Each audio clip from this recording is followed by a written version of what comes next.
The Clerk. Tax and Superannuation Laws Amendment 2015, Measures Number 1, Bill 2015. Assistant Treasurer. I present the Tax and Superannuation Laws Amendment 2015, Measures Number 1, Bill 2015 and the explanatory memorandum. The Clerk. A bill for an act to amend the law relating to first home savers accounts, taxation, superannuation and charities, and to amend the Product Stewardship Oil Act 2000 and for related purposes. The Assistant Treasurer. Today I introduced a bill that amends various taxation and superannuation laws to implement a range of improvements to modernise Australia's tax system. This bill also furthers the government's commitment to update and continuously improve the Australian tax and superannuation systems. The bill will also remove uncertainty from our tax and superannuation laws and remove laws that are ineffective and outdated. And it will make our laws more relevant and provide incentives for investment so that Australia is well placed to compete on the global stage. This government, with the release of the Tax White Paper on the 30th of March 2015, is demonstrating its ongoing commitment to Australians to modernise our tax laws and making genuine reforms. The amendments today are a step towards that. Schedule 1 to this bill will abolish the First Home Savers Account scheme. When First Home Savers Account were introduced by the previous government, they were expected to hold around $6.5 billion in total combined savings after 4 years. At the beginning of last year, more than 5 years after the scheme was introduced, fewer than 50,000 accounts were open and containing total combined savings of only $540 million. This is less than 10% of the previous government's prediction. The scheme is being abolished using a phased approach. New accounts opened from the 2014-15 budget night will not be eligible for any concessions. For existing account holders, the government co-contribution and the tax and social security concessions will be phased out and abolished from 1 July 2015.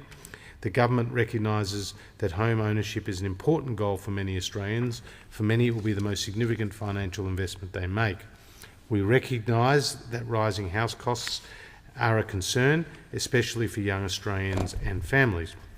However, it is clear that the first homeowner savers accounts have not helped address rising housing costs in Australia.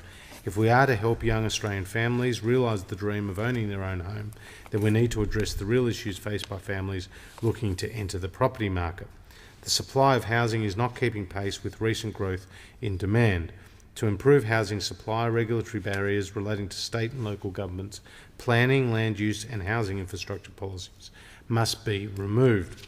While housing supply is primarily the responsibility of state and territory governments, we are working together to reduce the red tape that holds up the supply of housing and construction and to increase land release for new homes. This will improve housing affordability and will allow more Australian families to realise the goal of home ownership. Abolishing the First Home Savers Account scheme will save more than $130 million over 5 years. Schedule 2 to this bill will also abolish the dependent spouse tax offset with effect from 1 July 2014 as announced in last year's budget. We want to make sure that the tax system is equitable for all Australians. That means making sure concessions in the personal tax system are well targeted, including tax offsets.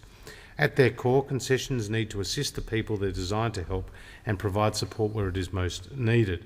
When the dependent spouse tax offset was introduced many decades ago, its purpose was to provide a concession to taxpayers who maintained a dependent spouse. It was introduced at a time when the welfare system was in its infancy. With changes in our society and our economy, this offset is obviously outdated. Maintaining concessions that have outlived their purpose is simply not sustainable, particularly in view of other assistance available through the welfare system that is more targeted and appropriate, and the need to promote workforce participation as our population ages. This measure is not about undermining our strong social safety net, rather it is about future-proofing it. That's why the dependent, invalid and carer tax offset introduced in 2012 will still be available. It's already constructed in a way that takes account of current arrangements in the welfare system. It is an offset for those taxpayers supporting a dependent who is genuinely unable to work due to carer obligations or disability. Abolishing the dependent spouse tax offset completes phasing out the offset, which the former government had already commenced. For most taxpayers, eligibility for this offset is currently restricted to taxpayers with a spouse born before 1 July 1952. Its abolition is expected to return $320 million to the budget over the years to 2017-18. This is an important step towards repairing the budget because it means maintaining Australian living standards well into the future. Schedule 3 to this bill amends the taxation laws to modernise and improve the integrity of the offshore banking unit regime. In January 2014, the government announced that it would delay the start date for this measure to ensure that this concession was better targeted and also to address integrity issues. The changes we have proposed include key recommendations arising from the 2009 report Australia as a Financial Centre, known as the Johnson Report, to promote Australia as a regional financial services hub. One of the key focus areas of that report was to improve the international competitiveness and efficiency of the Australian financial services sector. The offshore banking unit reforms will better target the offshore banking unit tax concession by updating the list of eligible activities which will attract additional mobile financial services activity to Australia. These changes will improve our competitiveness and better position Australia as a leading financial services centre. Alongside these changes, we will also improve the integrity of the regime to ensure that this concession is not subject to abuse. The government believes that the schedule strikes an appropriate balance between encouraging offshore banking unit activity and maintaining the integrity of the tax system. Schedule 4 adds the Global Infrastructure Hub to the list of named income tax exempt entities in Division 50 of the Income Tax Assessment Act 1997. The Global Infrastructure Hub was established to implement G20's multi-year infrastructure agenda. The Australian Government, along with several other countries, have pledged financial contributions to the Global Infrastructure Hub. Without the amendment to the Act, the contributions made to the Global Infrastructure Hub would be assessable and taxable accordingly.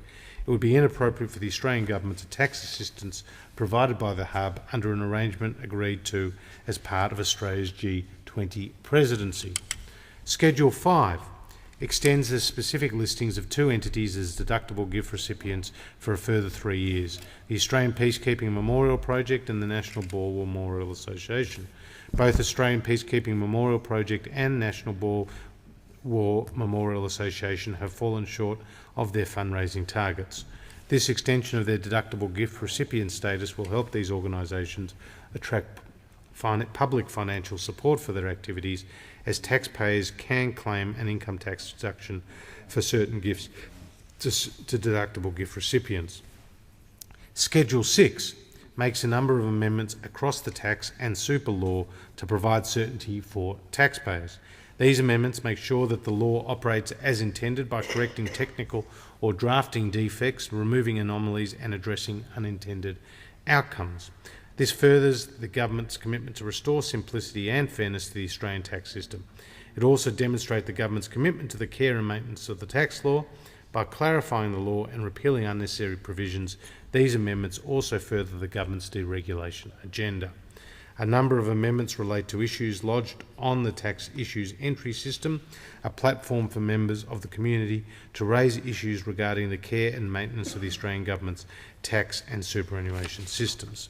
These include ensuring that life insurance companies are not inappropriately liable for franking deficit tax and correcting inconsistent wording in the definition of in-house residual fringe benefits. Additional amendments fix a defect in the law preventing the Commissioner of Taxation from revoking access to certain tax concessions for past non-compliance by the entity seeking to rely on the concessions. Schedule 7 to this bill amends the income tax laws to implement the final stage of the investment manager regime. The establishment of an investment manager regime was another key recommendation of the Johnson Report, which I referred to earlier. The investment manager regime reforms are aimed at encouraging greater foreign investment into Australia and promoting Australia as a financial services centre. It does this by removing the uncertainties in the application of Australia's tax laws as they apply to widely held foreign funds and foreign investors. In particular, the investment manager regime clarifies the income tax treatment of gains made by these foreign funds and made by foreign investors investing through Australian funds managers. The government believes that the bill strikes an appropriate balance between encouraging foreign investment and maintaining the integrity of our tax system. In conclusion, this bill is very much part of the government's overall plan to update and modernise our tax system. Our tax system has to be adaptive to the changes both domestically and beyond our borders. These changes today lay the groundwork for our continued efforts to ensure our tax system is efficient, modern and well targeted. That is why we're talking to the Australian people and having an open dialogue through the tax white paper process to hear what's important to all Australians. We want to listen so we can truly improve and modernise our tax systems. An effective and relevant tax system is the foundation to any healthy working economy, and we are investing resources to make sure that we get it right. It's no secret that globally many economies are doing it tough. We are not isolated and cannot ignore what is happening around us. Our commerce and industries are more connected internationally today than ever. We need to be cognisant of the work currently being undertaken internationally by the Organisation for Economic Cooperation and Development and explore ways we can improve our laws to address multinational tax avoidance, such as through the G20's work on base erosion and profit shifting. And we must confront new business models, such as the increase in internet and business operations, which are increasingly borderless. It is clear that our tax system must evolve to stay current. We must continue to adapt to our changing environment. That's why we are discontinuing some things, and that's why we are building and improving those things that are working. Full details of all these measures are contained in the explanatory memorandum, and I move that this bill be now read a second time. The debate must now be adjourned. I call the Honourable Member for Fraser. I move the debate now be adjourned. Thank the Honourable Member for Fraser. The question is that the resumption of the debate be made in order of the day for the next sitting. All of those of that opinion say aye. To the contrary, no. I think the ayes have it. Clerk. Tax and Superannuation Laws Amendment 2015, Measures Number 3, Bill 2015. Recall the Minister. I present the Tax and Superannuation Laws Amendment 2015 Measures Number 3 Bill 2015 and the explanatory memorandum.